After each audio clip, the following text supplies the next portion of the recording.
করি। আজকে ডক্টর বিধানচন্দ্র রায়ের জন্মদিবস এবং মৃত্যুদিবস, এই দিন উপলক্ষে আজকে আমরা সবাই এখানে একত্রিত হয়েছি।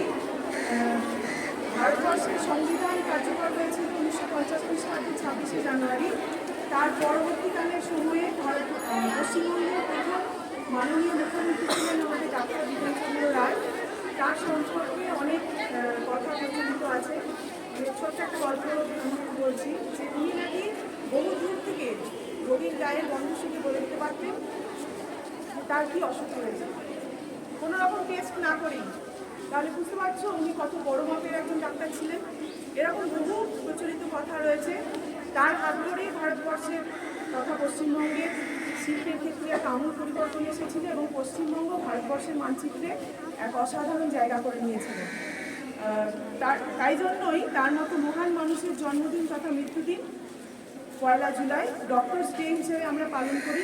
এই দিনটি ভারতবর্ষে প্রবাদপ্রতিম সমস্ত ডাক্তারদেরকে এই ডক্টরস ডে উপাধিতে ভূষিত করা হয় এবং তার মতো মানুষ আজকে আমাদের পৃথিবীতে ভারতবর্ষে তথা পশ্চিমবঙ্গে ভীষণ প্রয়োজন।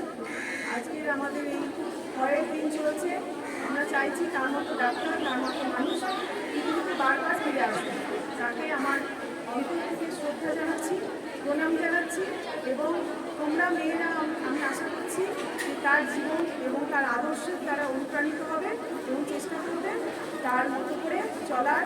তিনি যে পথ আমাদের দেখিয়ে দিয়ে গেছে, মানুষকে ভালোবাসার যে পথ, মানুষকে তিনি কীভাবে কাছে টেনে নিয়েছিলেন তার সম্পর্কে না জানলে সেগুলো বোঝা যায় না।